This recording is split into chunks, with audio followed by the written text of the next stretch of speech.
Assalamualaikum warahmatullahi wabarakatuh. Jadi di Aceh sekarang lagi booming ya, lagi kontroversial tentang penghapusan program JKA atau Jaminan Kesehatan Aceh. Dan saya sebagai tim riset ingin membuka sebuah kotak lama ya, atau saya mau unboxing data. Jadi memang gagasan program JKA itu bagus sekali ya, kalau menurut saya itu sangat bagus. Kemudian dalam menjalankan program JKA itu tidak sebagus yang gambaran brandingnya atau program brandingnya. Kenapa saya bilang seperti itu?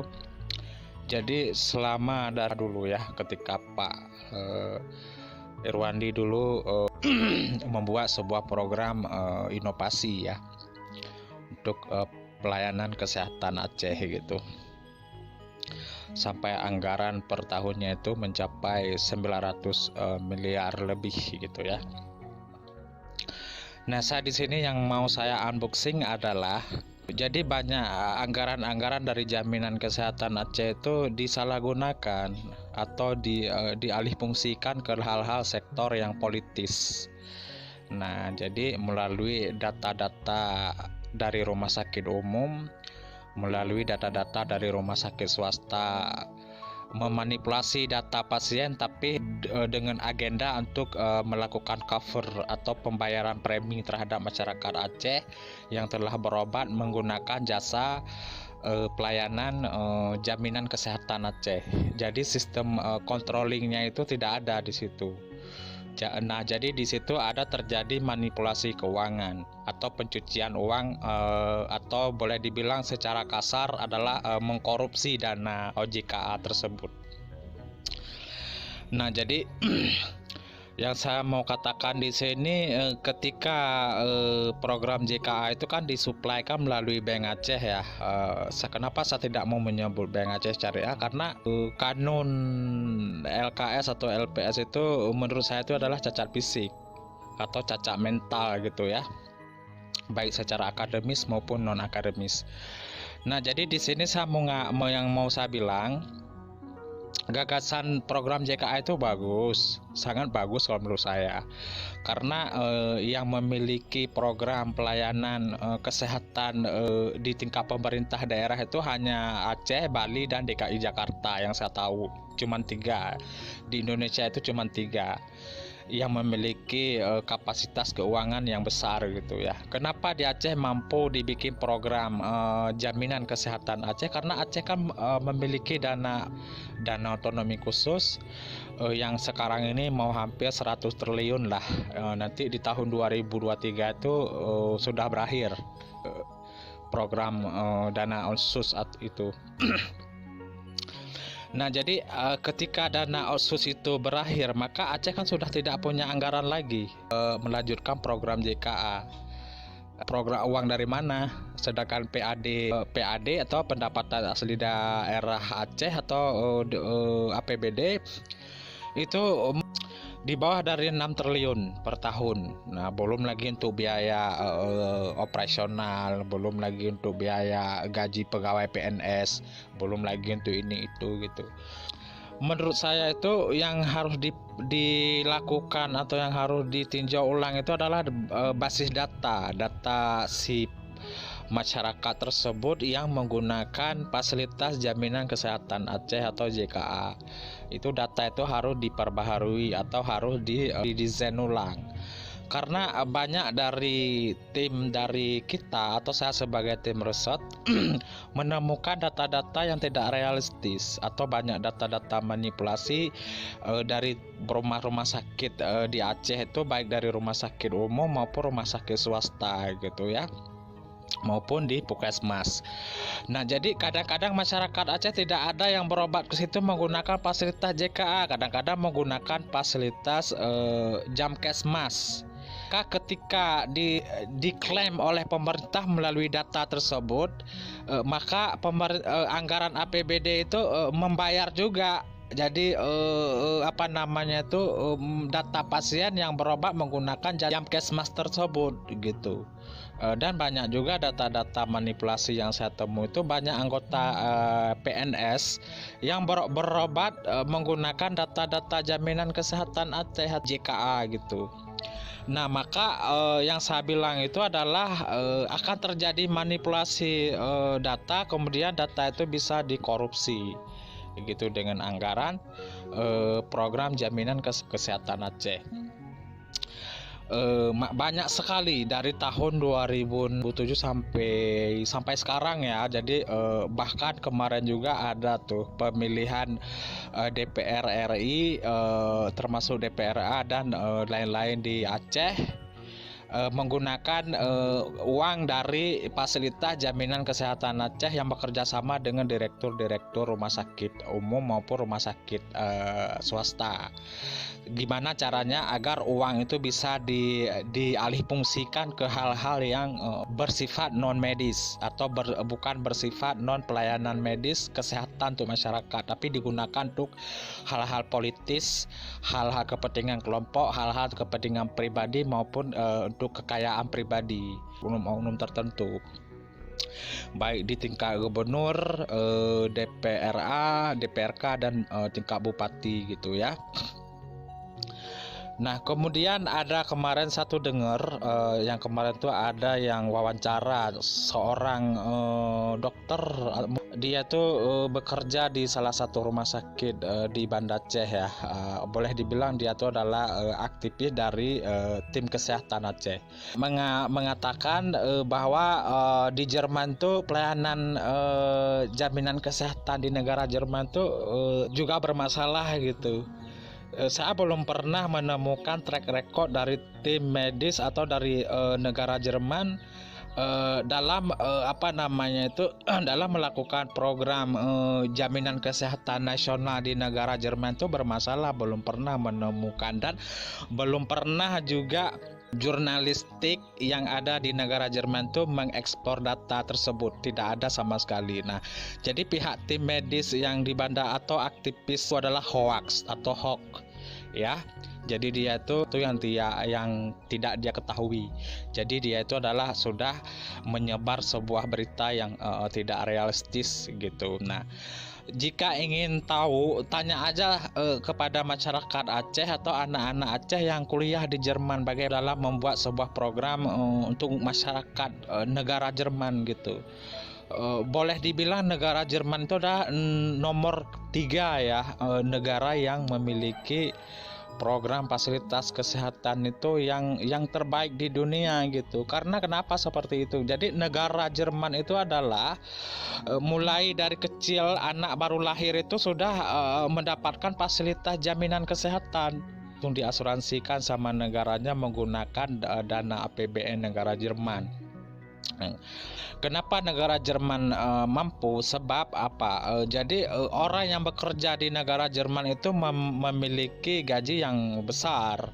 Kan sebulan tuh bisa mencapai 25 juta sampai 30 juta, bahkan lebih dari situ. Nah, jadi negara Jerman itu 10%-nya itu buat pajak pendapatan gaji sebulan daripada masyarakat Jerman itu atau karyawan atau PNS segala macam.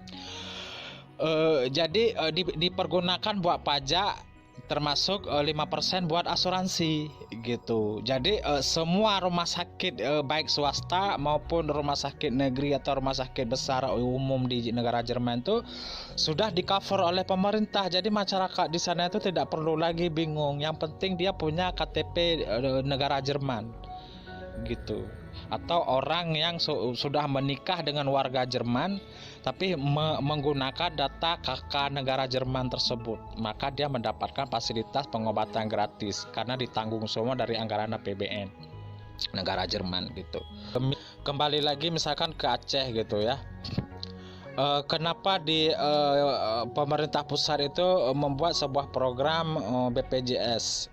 Jadi Sebetulnya dengan ada program pemerintah pusat itu sangat membantu masyarakat Aceh ya, sangat membantu anggaran Aceh, sangat membantu pemborosan anggaran APBD Aceh gitu. Karena banyak masyarakat Aceh juga nanti yang mendapatkan fasilitas dari BPJS tersebut gitu.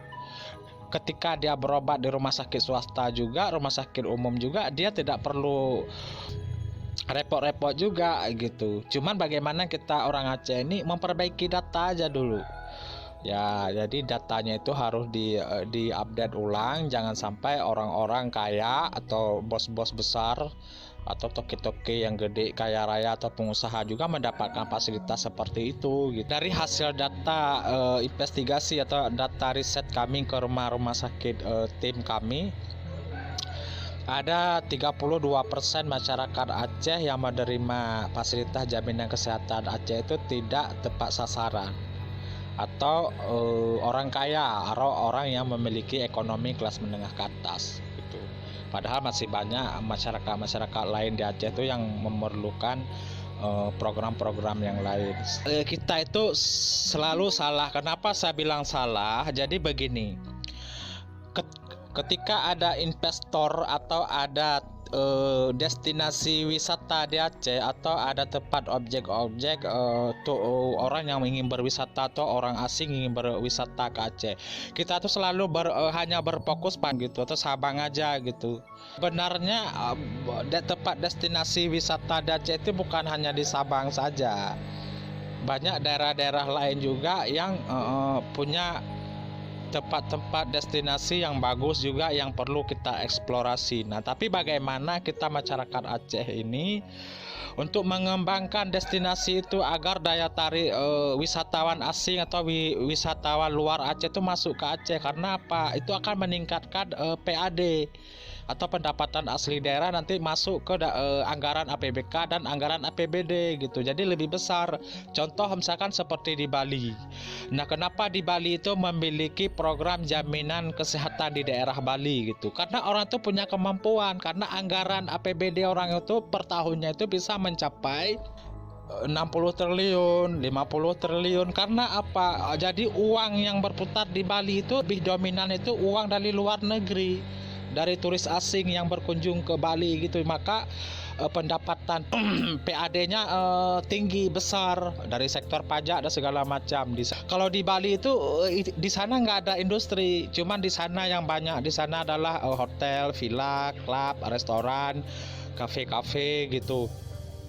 Jadi orang dari luar negeri bawa uang ke situ buat belanja, buat segala macam di situ. Saya bilang dengan adanya kanun syariat Islam itu sangat bertentangan ya tentang PAD kita, untuk kita memperoleh pendapatan asli daerah yang besar seperti Bali. Walaupun di Aceh kita bikin misalkan konsep destinasi atau wisata yang berbasis syariah gitu, mungkin bisa jadi juga. Nah, namun tempat destinasi yang diolah atau yang dikembangkan oleh pemerintah daerah nggak ada, sama sekali nggak ada, kecuali hanya di Sabang. Nah, hanya di Sabang saja. Jadi orang-orang yang berkunjung ke Sabang itu ya boleh dibilang lah per tahun berapa orang atau berapa ribu orang. Jadi maka ekonominya nggak tumbuh. Maka PAD kita tidak seperti di Bali, di Lombok. Lama sebetulnya itu salah orang itu kan tidak memiliki ilmu yang berbasis riset atau yang berbasis ilmiah dalam menerapkan sebuah sistem, melihat efek dan resiko dari sisi ekonomi. Misalkan kayak ulama gitu ya, orang tuh pengen Aceh ini bagus, tapi dengan regulasi-regulasi yang diterapkan sama orang itu nggak nyambung. Ya tidak connect, saling kontroversi gitu, saling bertabrakan gitu dengan regulasi-regulasi yang sekarang ini. Kemudian juga dengan kanun LKS atau Lembaga Keuangan Syariah gitu. Nah, jadi orang lembaga syariah itu aja dia nggak paham tentang konteks ekonomi perbankan syariah. Dia lihat itu adalah label bank aja, tulisan syariah. Jadi implementasi di dalam bank itu secara birokrasi, secara penerapan dan praktek yang dijalankan oleh bank di situ, apakah menjalankan syariah atau enggak gitu. Jadi orang itu nggak masuk ke situ, jadi gitu, karena nggak paham gitu ya, salah satu karena dia nggak paham. Jadi menurut saya itu salah kalau dengan kasus ini, soal Baitul Mal Aceh. Dana Baitul Mal Aceh aja dikorupsi.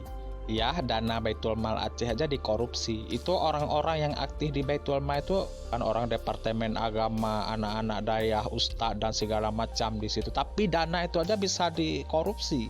Gimana dengan dana yang JKA yang begitu besar, 900 miliar per tahun gitu. Kemudian masyarakat Aceh ini kebanyakan dia nggak tahu dalam sistem birokrasi.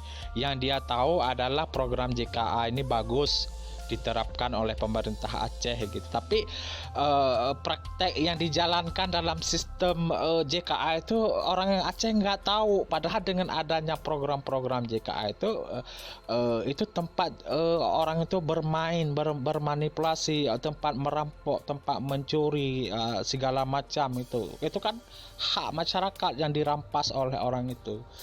Dan kita juga punya data banyak gitu ya. Kemudian juga kalau misalkan kita pengen lanjutkan lagi nih program JKA Aceh, saya mau nanya, nah jadi anggarannya dari mana gitu? Dari mana anggarannya, uangnya dari mana? Sedangkan kita 2023 nanti otonomi khusus sudah nggak ada, sudah berakhir. Uangnya dari mana? Anggarannya dari mana gitu? Nah, jadi otak kita itu harus dipakai gitu. Jadi kenapa saya bikin kayak gini, agar ulama dan ustadz di Aceh itu kalau nggak paham lebih baik nggak usah bacot banyak-banyak. Jadi nggak usah bikin fatwa ini fatwa itu kalau dia nggak paham. Contoh misalkan seperti ini. Banyak masyarakat Aceh dibilang Bitcoin haram, money game haram, segala macam haram, tapi dia nggak ngerti sistem murba digital tuh, nggak ngerti dia.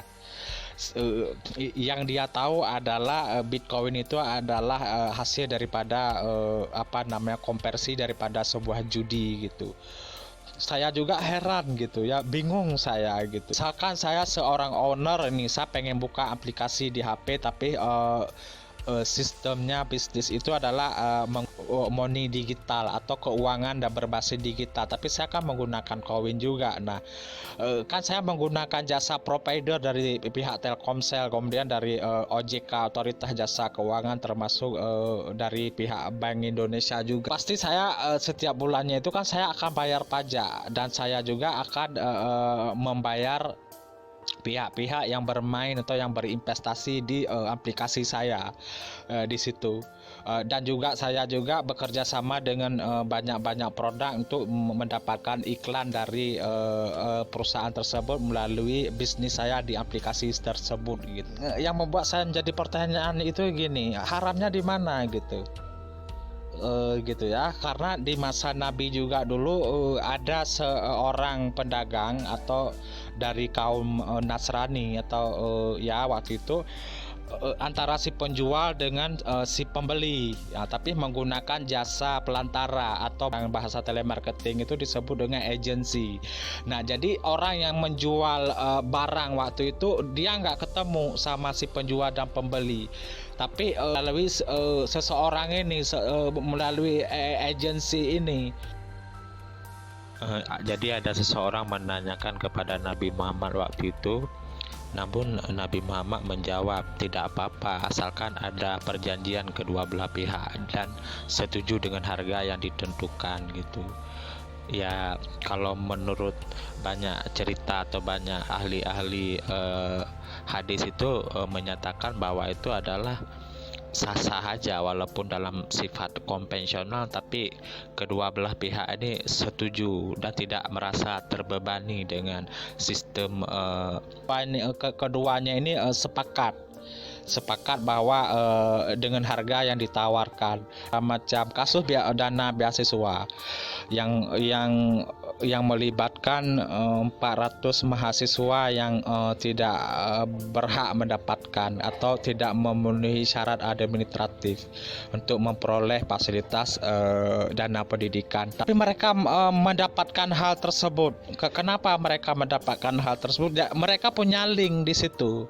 Jadi punya orang dalam tapi mendapatkan. Sedangkan masyarakat yang kecil ini mungkin dia pinter atau memenuhi syarat, memenuhi IPK dan syarat administratif tapi tidak mendapatkan karena dia tidak punya link ke dalam. Nah, dari hal-hal seperti itu aja lah apakah itu sistemnya itu berjalan sebagaimana yang masyarakat Aceh harapkan atau enggak gitu. Kemudian juga seperti kasus di Lok Semawe, ada seorang remaja kemarin tuh hanya mengambil ya barang bekas atau besi bekas di sebuah menasa, tapi sampai dikeroyok sama masyarakat, sampai digebukin satu kampung. Nah, itu kan tingkat akhlak dan moralitas masyarakat Aceh sekarang itu kan minim ya, maksudnya sudah nggak ada lagi gitu. Jadi sudah krisis moralitas atau akhlak budi gitu, rasa kasih sayang itu sudah nggak ada lagi gitu. Walaupun dia jual mungkin hanya mendapatkan uang itu cuma Rp10.000. Bayangkan ketika orang yang bermain di anggaran jaminan kesehatan Aceh setiap harinya, setiap bulannya berapa miliar uang dari program JKA itu yang dikorupsi oleh oknum-oknum dari tim medis ya, termasuk dari DPRK yang membidangi di bidang medis, DPRA yang membidangi di bidang medis gitu. Seberapa orang rakyat Aceh yang berani untuk melakukan keroyokan terhadap anggota DPRK, anggota DPRA, anggota DPR RI? Seberapa berani orang itu? Tidak ada. Sedangkan masyarakat hanya mengambil, sedangkan seorang remaja hanya mengambil besi tua sampai dikeroyok sama satu kampung, itu kan jadi akhlak itu sudah nggak ada lagi gitu. Semoga masyarakat Aceh semua ini paham. Maksudnya jangan hanya gara-gara jaminan JKA ini tidak setuju atau setuju dihilangkan, tapi sampai mengorbankan ekonomi masyarakat lain gitu. Contoh seperti kasus kanun perbankan syariah. Gara-gara kanun perbankan syariah tapi mengorbankan 12.000 karyawan yang terjadi PHK massal gitu. Jadi kan akan memperburuk ekonomi lagi, akan meruntuhkan ekonomi juga. Sekarang baru kita rasakan. Nah, ketika kita sudah tidak punya lagi anggaran APBD untuk melanjutkan program JKA gitu. Nah, jadi maka saya bilang memang kanun-kanun yang dibuat oleh DPRA waktu itu adalah yang di DPRA waktu itu orang ya bolehlah kita bilang orang KPA lah ya, termasuk dari gubernur juga orang dari kalangan KPA. Jadi orang itu di situ nggak punya wawasan. Jadi dalam sistem akademis orang tuh nggak punya, baik secara uji material maupun non uji material, apalagi dalam sistem akademis. Jadi nggak ada basis riset di situ, maka terjadi saling tabrak antara regulasi dengan sistem yang dijalankan atau implementasi gitu. Kemudian penggunaan anggaran juga tidak akuntabel, tidak transparan gitu ya. Nah, kalau misalkan pemerintah Aceh ini benar-benar ya ingin menjalankan syariat Islam di Aceh, nah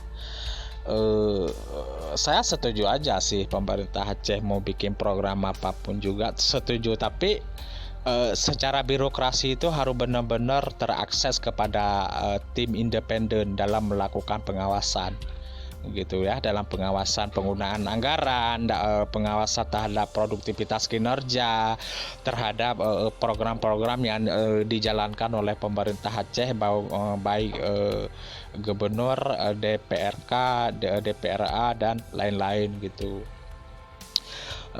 Jadi tim independen ini sangat diperlukan oleh pemerintah semuanya, bukan hanya di Aceh tapi di seluruh dunia. Karena apa? Tim independen ini adalah tim investigasi ketika seseorang pemerintah dalam menjalankan roda pemerintah tidak sesuai dengan aspirasi masyarakat, tidak sesuai dengan apa yang diharapkan masyarakat. Jadi orang pihak dari independen ini masuk ke birokrasi untuk memperoleh akses data yang lebih realistis gitu. Oke, hanya itu yang dapat saya katakan. Wassalamualaikum warahmatullahi wabarakatuh.